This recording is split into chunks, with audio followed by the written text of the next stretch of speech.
Welcome back to the Builder's Block, the podcast where we talk about how people build and create. I'm your host, Modify. Tonight, my guest is Chuck Finley, a watercolor artist, and I have a little background with Chuck, just from my experience in the community.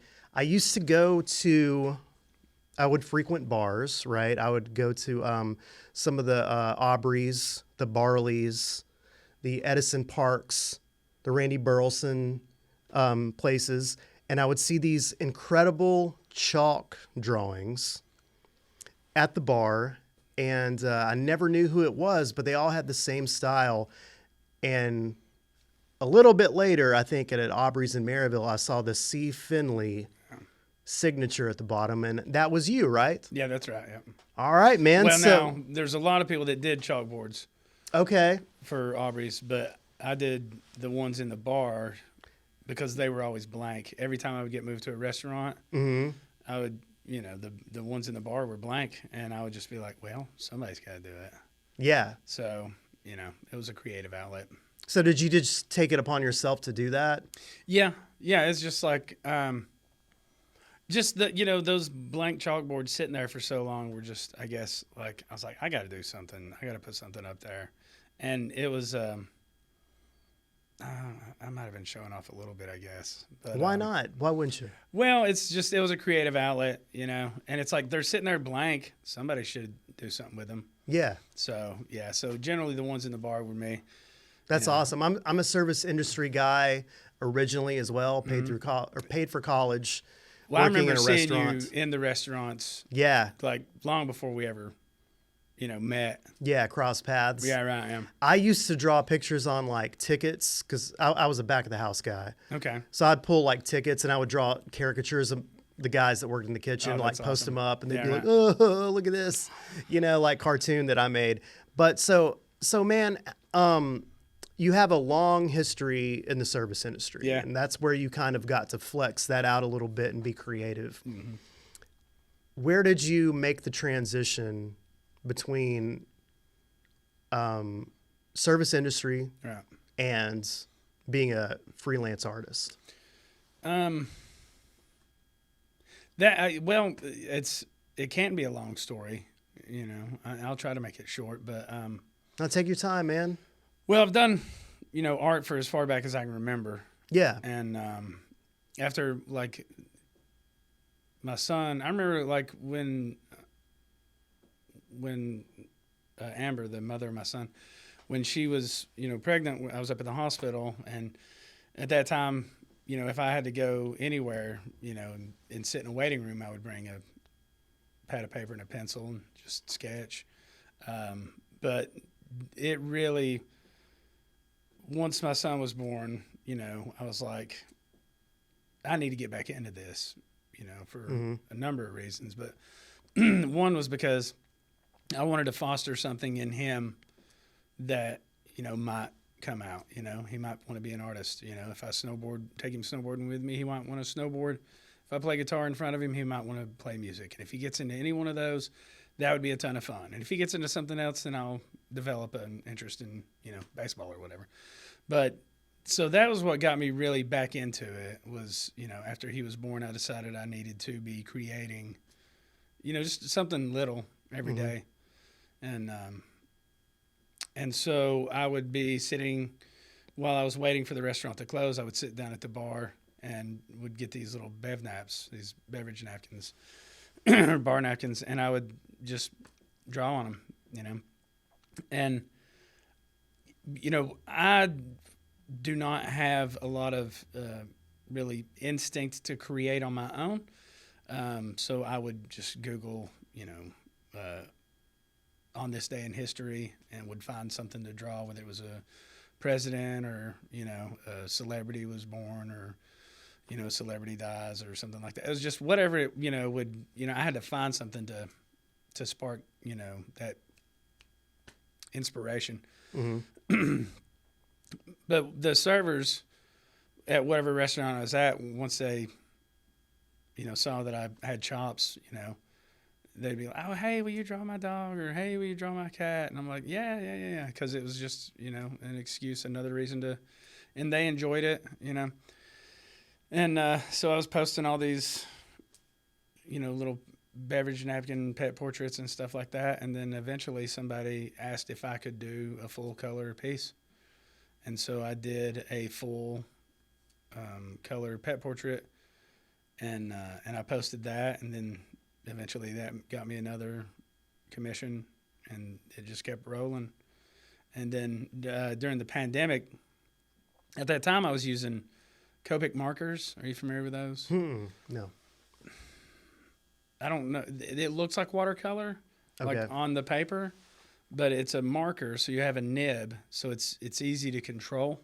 But it takes a really long time because you're talking about a little marker nib, like an expo marker, right? Yeah.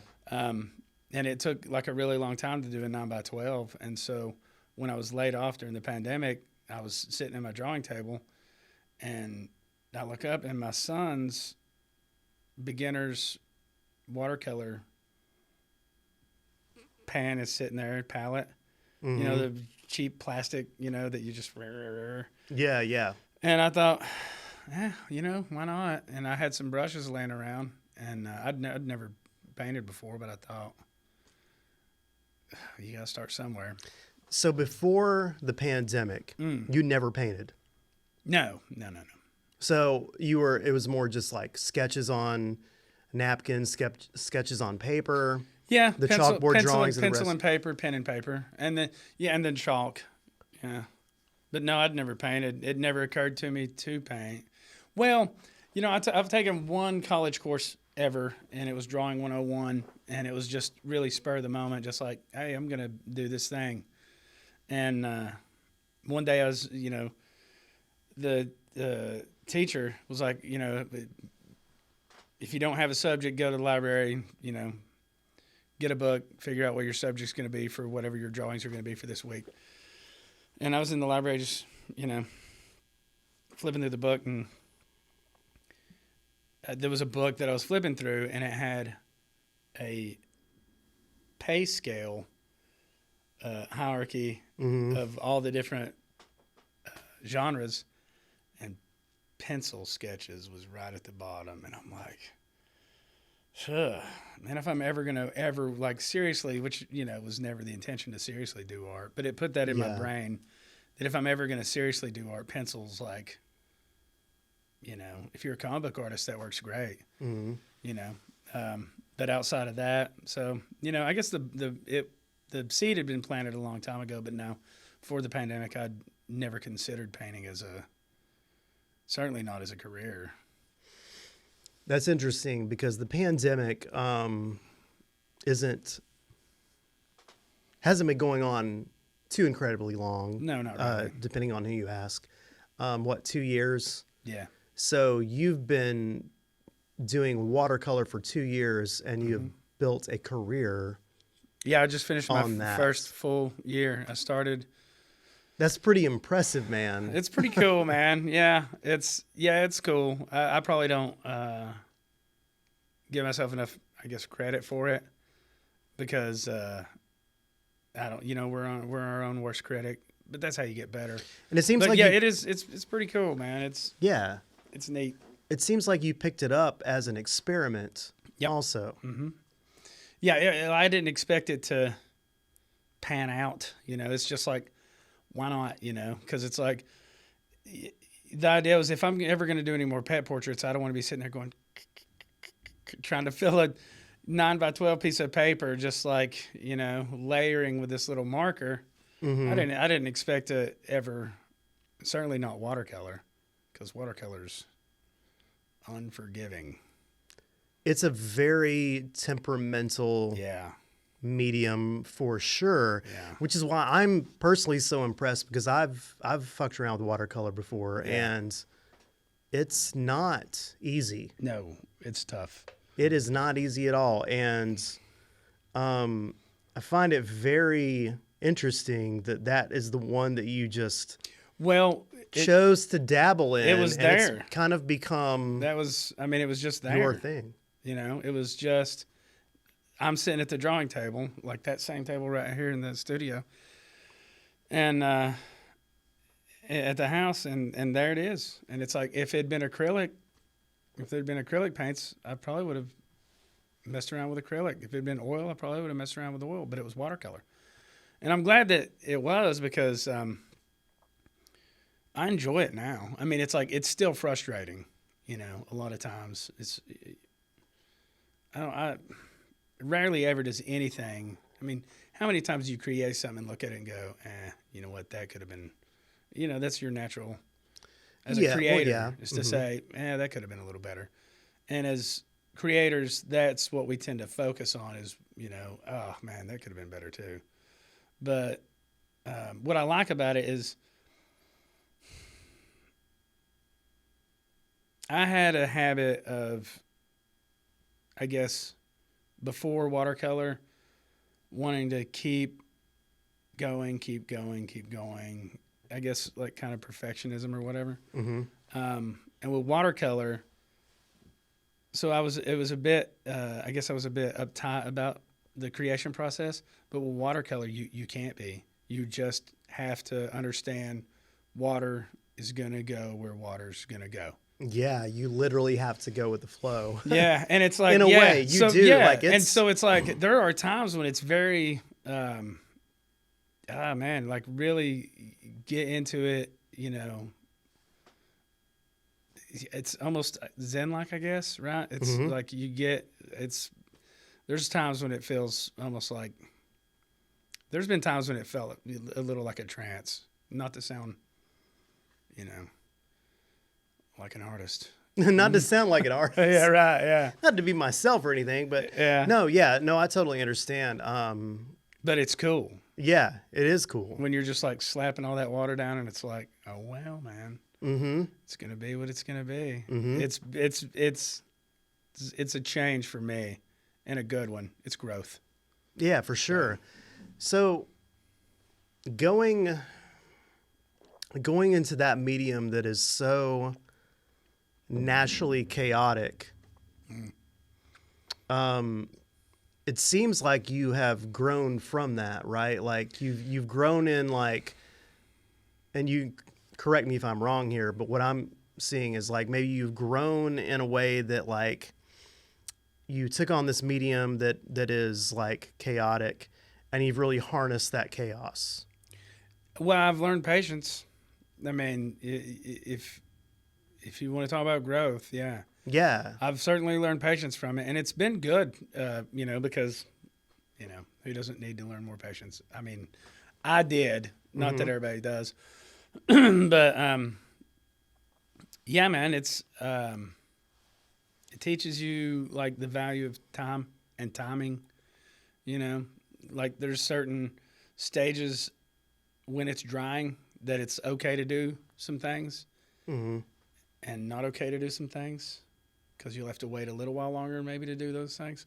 So, you know, and when I'm like, sometimes I'll take the work to the house. You know, I work here in this studio and I love the studio space. It's just a blessing. But, but sometimes I'll just come in here and get the drawings done. And then I'll take them home and I'll work out of my lap, hang out with my kid. You know, I'll put down a wash, you know, a watercolor wash layer, and then maybe go start some laundry, and then come back and do another, you know, wash of color, and then, you know, maybe do the dishes. So it's cool, man. I dig it. Because you have to, you know what? One thing I really love about it is, here's the hard part for a lot of artists, and certainly for me, is that when I'm in the middle of it, I'm like looking at it and I'm like, man, this is not working out. This is awful. And and then I have to walk away. Whereas before, when I was using other mediums, I would just keep plugging away at it. And I'm stuck into that, this is terrible, right? I'm stuck in that zone of, oh, this is not working out. And but with watercolor, sometimes you got to walk away and let it dry. So when you walk away and come back, you have a fresh perspective. And that's awesome. That's one thing that I love about watercolor, because it's easy to get into that into that negative space where you're like, this thing's just not working out. And I've learned to trust the process. I never even knew what that really meant until I'd done so many paintings that, I realized that, it looks terrible right now, but in the last, 20% of the creation process, it usually just all comes together. Yeah, it seems like you've really chosen a medium to work in that really challenges you, Yeah. and that you've really grown from. Yeah. Like the medium you've chosen has complemented you as much as your skills have complemented what you can do with that medium, and that's pretty awesome. It is man. pretty cool. I never really thought about it like that, but yeah, man, for sure. Because it's like it taught Would me. you have said like it taught me patience? Yeah, that was what I was going to ask. Like, were you before you decided to pick up watercolor? Did you think you were the most patient person? Oh, I still need So you to learn some patience. Yeah. So you lacked patience, and you chose in the creation, aspect for sure. Yeah, well, and you chose a medium that required it. Yeah. That's really cool, man. Yeah, because in my opinion, because oil and acrylic, it's like you can rework the snot out of it, man. You can just keep going at it and going at it and going at it till it becomes what you like.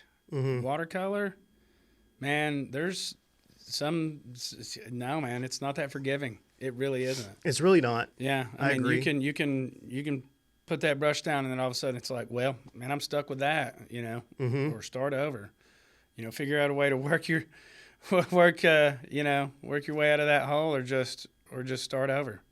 I got one on the table right now, and it was like there was like 2 different times during the creation of it that I'm just like, and I think it's gonna work out. We'll see.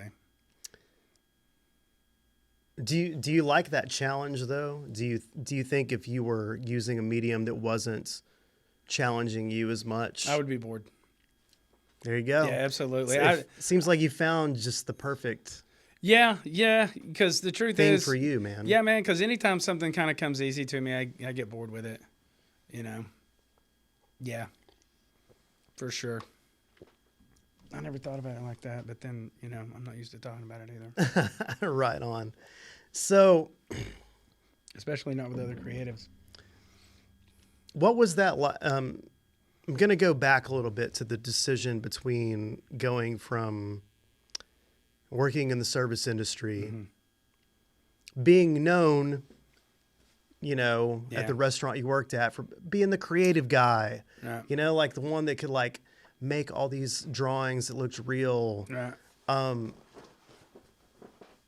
What was it that sparked that decision to go from doing that as a hobby or to pursuing that for a career, or a side, or a little side hustle? thing? Yeah. That's what the schedule, like, having a kid, being a single father.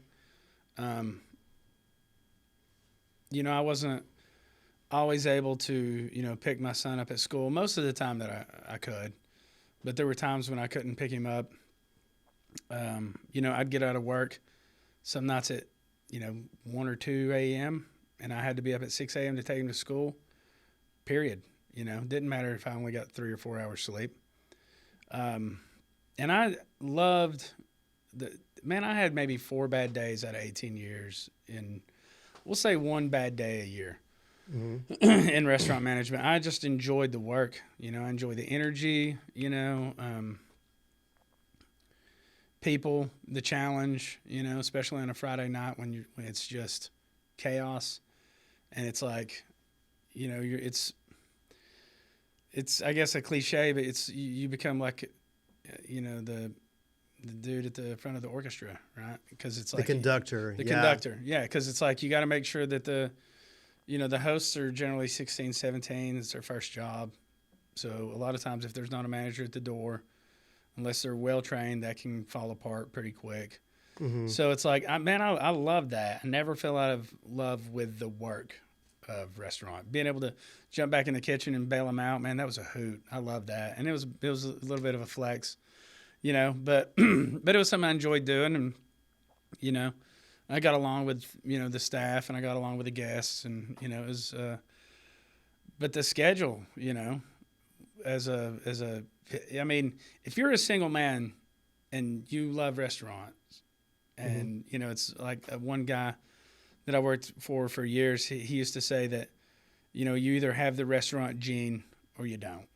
And I believe that. And I have the restaurant gene. I enjoy almost everything about it. But that schedule, I mean, it's like, if you have, a significant other or a child or even a dog, I had a dog for a very short time, and I realized that dog couldn't handle me being gone out of the home for like 12 hours at a time. So it's like I couldn't even really have a dog, being single. So it was really that. And I was doing it on the side and doing pets on the side. And I was doing a pet for a real estate agent. She, called and asked if I would, paint her dog. And I'm like, yeah. And we're sitting there talking about it. And she goes, by the way, can you paint a house? And I'm like, I mean, I can figure it out. Why do you ask? And, she said she wanted to give it away as a closing gift for her buyer. I was like, well, how much time do I have to figure it out? She goes, take your time. And I'm like, okay. Because, the real estate market for years has just been, fire or whatever. So it's like, as soon as she asked that and said what she wanted, I was just like, that was it. That was that light bulb. I was like, that is a realistic way to turn art into a steady income. And it's been pretty awesome. It's interesting too. When I was thinking about this earlier, I drew this parallel that, going from drawing pets, the watercolor stuff, like painting pets, into painting houses, but they're not houses, they're homes. These are people's first homes. Right. Yeah. Right. Yeah. Did I say houses? And I don't know if you did or not. Because you know what? There's a difference between houses and homes. Yep. Absolutely. But what you've been painting are family-oriented things that are a part of something bigger. Yeah. It's just something that I noticed, Well, that didn't occur to me until I'd gotten into it a bit. Because to me it was just, hey, this is a realistic way to do something that I love and that I have a God-given talent, and turn it into a ticket out of the restaurant business. And there was once I heard some of the reactions from some of these, especially first-time homeowners, man, it's cool. It's really, really cool. I had one lady, we did an art show last year, or I did my first art show as a solo show. And the newspaper did a write-up about it, and a lady contacted me and wanted me to do a home portrait for her. Well, she had 3 other home portraits from 3 other homes that she lived in. So I was doing the last home that she was in because she was, well up in years. She had no intention of ever moving out of this house that she was in currently. And I got to add to this collection of homes that she had, lived in through the years. So there was 3 other home portraits, and now mine is hanging up with those. That's cool, man. That's not something that I had taken into consideration. I mean, why would you think about something like that unless you're in it? That's a good point. It's interesting with what you're doing with painting houses or homes. Homes, yeah, right, yeah. Homes, we want to make sure homes, capital H, O-M-E-S. I shoot a lot of weddings, and I realize when I'm doing that it might not be my favorite job in the world, right. but I'm part of capturing a moment for someone else that is one of the greatest moments of their lives. Yeah. And that's very fulfilling to me. I never thought it would be. I never thought I would like it as much as I do. Right. And I think that's cool about what you're doing is that you are Like you an are, unintended benefit. yeah, man. Like you're doing a painting, a custom art piece of the first home, perhaps, Or a family home. or a family home, or it's meaningful, man. Yeah. Is yeah. what's awesome about it. Yeah. And Like- dude, it's, well, you know, since you do weddings, it's very rewarding. You Yeah. know, it's more than just, a paycheck. It's Absolutely. It feels good. Yeah. Yeah, it feels good. Especially, it's like, I've heard there's a mortgage company over in Knoxville. Can I say their name? Yeah. Okay. Whatever you want. Okay. Sierra Pacific Mortgage Company, and I've done over 100 now for them. And the loan officers, and one of them in particular who used to work for me and is a good friend for, years and years and years, she said that that like somebody cries at like 60 or 70% of the closings. And it's like, bam. Yeah. It's I think you're hitting people neat, on a very man. emotional It's point of neat their that- life. Yeah, right. Yeah. It's neat that it's like, that was not, that was never something I considered. It wasn't an intention. But when you hear about it, it just feels really cool. It's like, I did that for somebody. That's cool. Yeah, man. It's awesome. Yeah, it's pretty neat. It's really awesome. I think I kind of asked you this before. I'm going to ask you again. Okay. All things considered, what is it that specifically sparks you or inspires you to create a piece? I don't. I guess it's kind of a good thing. I don't come by inspiration a lot naturally. So when I was when I decided, after my son was born, that I was going to do, and I intentionally set out to do a bad drawing every day. And here's the reason I decided to do a bad drawing every day. Because if my goal was to do a bad drawing, if it turned out bad, great. And if it turned out good, even better. But as long as I did anything, it was better than doing nothing. So challenging myself to do a drawing every day required me to come up with something to draw every day. And that, again, not by and large, full of inspiration to create. So I would get on Google, this day in history, celebrity birthdays, whatever. So by and large, I'm not naturally inclined or inspired. But now I will see, and that's what's good about having it as a gig where people are like, hey, do this, paint that. Doing commissions. That's what's good about doing commissions, is because it's like, I don't have to worry about inspiration to come up, because a lot of artists, their struggle is, not feeling inspired. I don't have to worry about it. I've never really been, particularly inspired, and I don't have to worry about it because I am generally pointed in a direction, and I create. But now I will, I follow a lot of artists. I tell you what, I've never bought so much art until I started doing art, like for a living.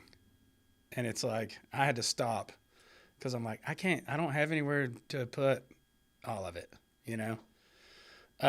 So there's other artists that really, really, really inspire me. So a lot of times, like if I'm on Instagram or Facebook, more Instagram because it's so visually based, I'll see something and go, I want to do something like that. And so I'll screenshot, and then if it's a barn or, a church or something, then it's like, I'll find one around here, and say, okay,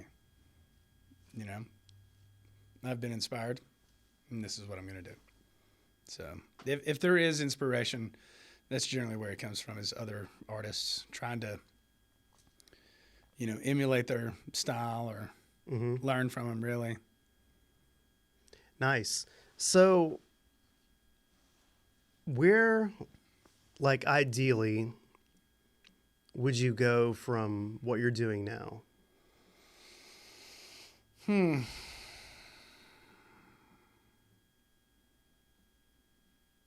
What's the goal? Oh. Yeah, it'd kind of be cool to have a gallery somewhere, I guess.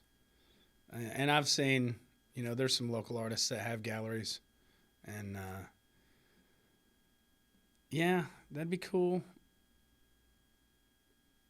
I don't know, man. I don't know. One thing I've noticed about you is that you do seem to have that community sense of like, well, I want all artists to work together, and I want all artists to have a place to show their work. And that's something I've noticed just from doing art shows with you. Yeah, right, yeah. Is that it's not just me, or it's not just you and me. It could be more people. Oh man, it can be as many people as we want. And it should be. Yeah, because it's like, so expansion, maybe, like, I would love, like, maybe one day, like, have a gallery. Well, I'll say this. There needs to be more attention to local art, period. Yeah, there really does, because there's so many just incredible artists. There's an artist in this building that does pet portraits that just in colored pencil, and it's just... What? I didn't know that. Oh, yeah, man. She's incredible. Nobody told me. Just incredible. Well, I just saw it on the, on the flyer for the building or something. I can't remember how I come across it, but, I like to see a lot of other art, and every artist should have an outlet, Mm-hmm.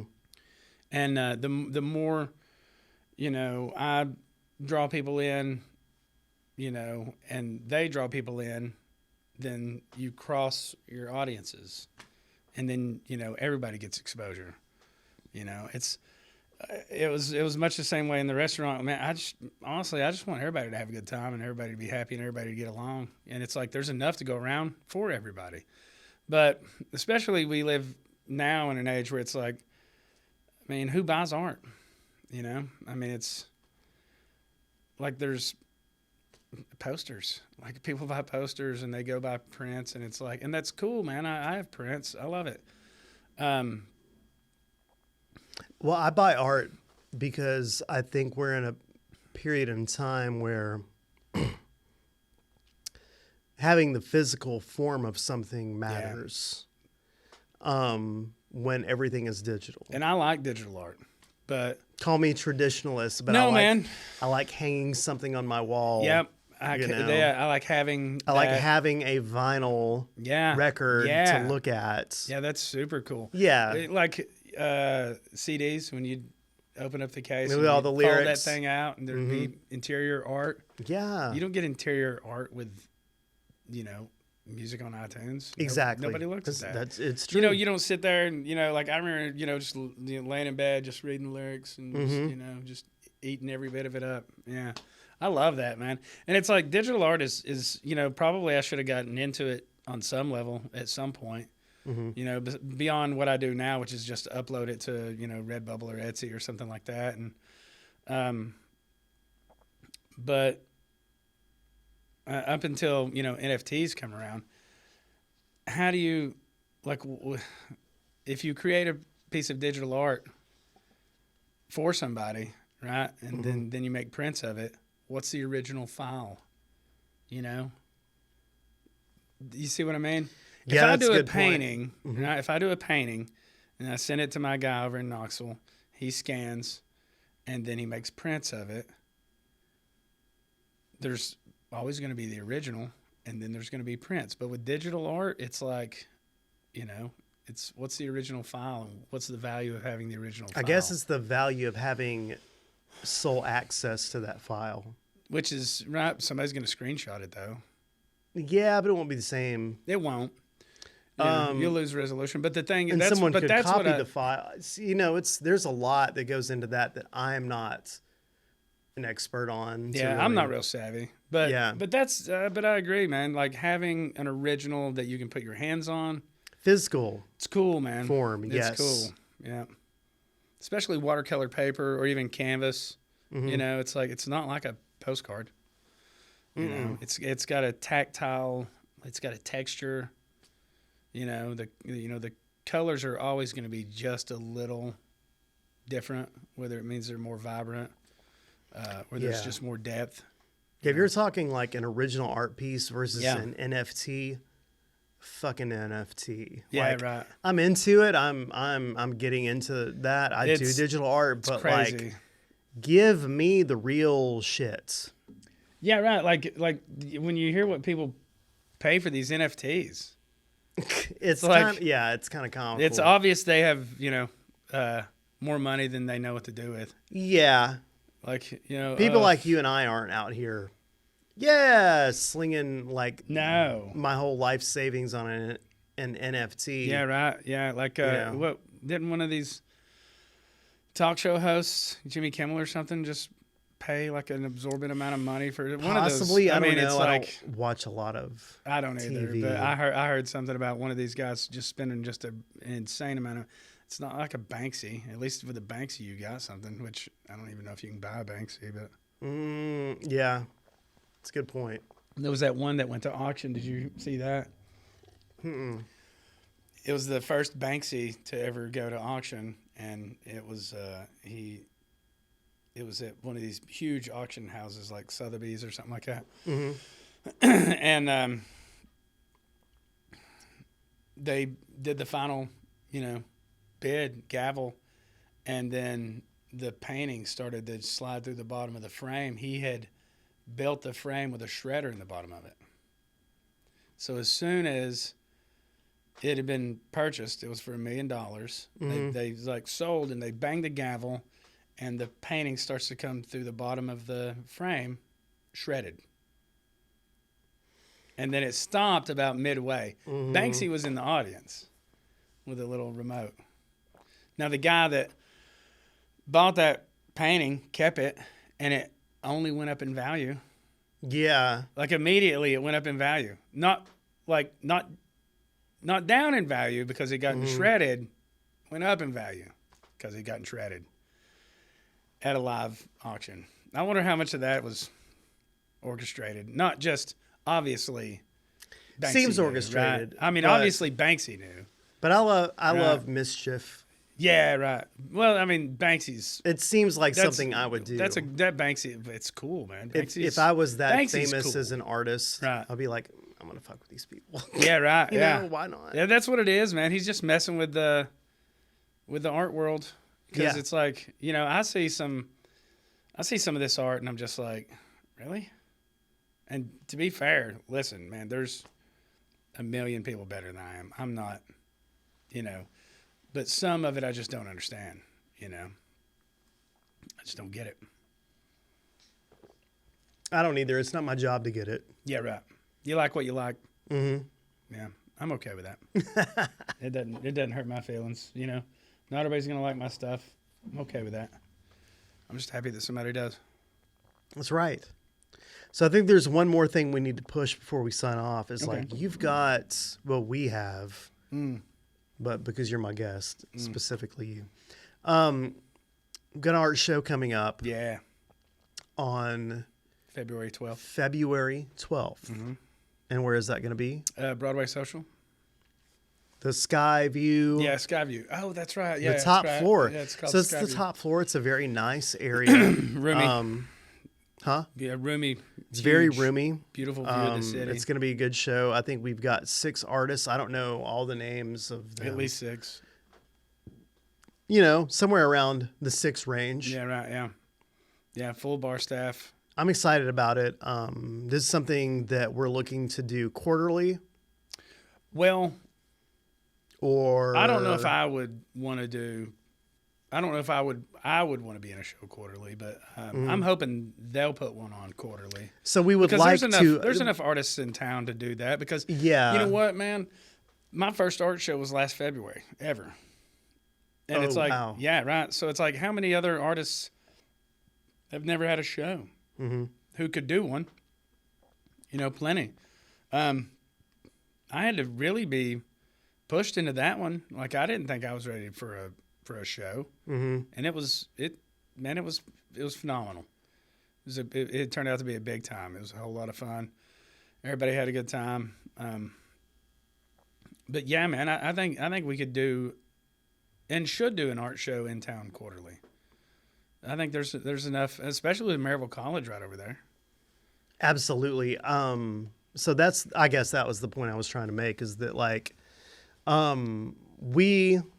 and I are working on, with that space, Skyview at Broadway Social, doing a quarterly, perhaps, art Hopefully. show. And we would like to include as many people as possible. So anyone listening, please feel free to reach out to either one of us. Yeah. This one is probably, 6 is probably where we want to be. We might The be one able to- coming up in February is pretty much sewed up. Yeah, But moving forward, we would like to continue to really support the art community in Flint County. as long as there's people that want to show, right? And they got enough, pieces to fill the room and want to. I've got maybe 2 for this one. Maybe 2. Or 4. Pieces ready? Yeah, I mean, well, that's kind of the thing. It's like if you've got a piece, Right. if you got one piece that you worked on, and you put all this energy and effort into it, don't feel like you gotta. I guess that's the point I was trying to make. Don't feel like you gotta Have show up with like a whole No. room's worth of shit. No, because like we're doing 6 artists at one show. Yeah, So it's like, that's the thing. we're You really don't- just trying to, I think, build and connect the is art there- community Yeah. What is the around here. quarterly art event that happens here now? Nothing. Like maybe maybe I'm out of touch. Maybe there's something going on, and I don't know I about could it. be too. And if that's the case, hey, put it in the comments. Shame on me. Yeah, I'll be the first to admit, I've never been super connected with, a lot of that stuff, Yeah. like living in a bubble or whatever. But yeah, man, as long as there's plenty of people that will step forward and, produce and show up. Yeah, I think we should do it, man. I think it would be good for Maryville. It'd be good for everybody. I think it would be too, man, because we have a lot of really dope, creative people out Dude, here. there's so many people that are, Absolutely. like insanely talented Mm-hmm. and not showing. A lot of, I was reading a book called Art and Fear. You ever heard of that? You ever read it? It's a super cool book. I've read it 5 times in the last 10 years since my son was born. I bought it when I was Damn. yeah, it's a great book, man. It's Okay. helps you break through the because anytime you start or right before you start, right, what the hardest part is getting started because it's like, man, this ain't gonna work out. I look at the reference photo and I'm like, I don't know how I'm gonna do that. This is gonna be terrible, Yeah. And it's like that's every artist, right? It's it's a lot of artists, and this book basically is it's talking every artist down off the cliff, like, hey, it's okay, man, just do it anyways. And but there was a section in there where he was talking about, it said that if everyone that graduated with an art degree, if the number of people with a medical degree quit practicing as much as people with art degrees quit practicing, that there would be a Senate, inside committee to find out what was happening. Because a lot of people will graduate high school graduate college, art school or whatever, and then never produce another serious piece of art. It's a common thing because where else are you going to show it, right? Yeah. I mean, in college, you have to show it for your grade, or you have to show it for, critiques or, college art shows. But after you graduate, from art school, like what's the place that you go that keeps your energy up? That's a good point. That's what I always really liked about graffiti art, is that 'Cause it it's existed beyond galleries and shows and all this bourgeoisie bullshit. And it's great art that's out there, and you have to go explore to find it. Dude, comic book art. Same way? There is a ton of insane. James Jean, you ever heard of that guy? I don't think so. I'm gonna blow your mind. Oh, yeah? Yeah, I'll show you some of his stuff. I'm telling you, man, he started out doing comic books, and now he does Prada shows and fine art and. Holy shit! Oh, dude, it's unbelievable. I'm not kidding when I tell you I'm gonna blow your mind when you see some of the stuff that he does. It's unbelievable. It's unbelievable, and his pieces sell for like it's stupid. It's just dumb and good for him, man. I'm not like hating at all. I think it's awesome. So, yeah, man, you don't have to be an artist to create art, right? You don't have to be a professional artist. No, just start create. with something. Yeah, right. That's what I would tell anyone. Just start with something. All right, man. We've gone at this point for an hour. Oh no! Really? Well, Oh, I was snap. recording some pre-stuff Oh, that touche. probably won't make it into the I was cut. gonna say, yeah. You'll edit some stuff out. But yeah, as we're signing off here, Chuck, is there anything else you would like to touch on? Check out my Redbubble. See Finley Okay. art. Hit him with that. Hit him with that. Oh yeah, this is Hit him with that coffee mug. There it goes. delicious coffee. Looks nice. It looks nice. Yeah, so that's those tractors. You know what? I guess if you were to, I guess the direction that my art is taken, which my art, that's funny, would be rural. You know, kind of. You know, they say writers should write what they know, but man, those tractors have been. Man, people love those tractors, and I enjoy doing them. You know, I did a barn. Started riding a bike in 2020. Man, I did everything in 2020. You know, started a garden that didn't go well, but We all started something new. yeah, right, yeah. But there was a barn over in Townsend, and I painted that one the other day, and well, that's the best piece that I've ever created, easily. Yeah, so I guess if I had an identity right now, I guess it would be rural. It's a terrible word, rural. It's hard to say. It sounds like you're talking like Scooby-Doo. Yeah, Rural. rural. Yeah, Rural. it does. Yeah, but so yeah, that would be it. You know, check out my Etsy and Redbubble, and support local artists. Yes, absolutely support local artists. Okay, so you will be able to see more work from Chuck on February 12th at Broadway Social Skyview. I'm going to maybe be showing some stuff there too, but all of that bullshit aside, Chuck. Hey, thanks you for having me, man. This is for very coming cool. out. I'm gonna dap up underneath the microphone and do it like that. Yeah. Thanks for coming out onto the Builder's Block, man. This has been great. Yeah, thank you, man. I love the show. Sweet.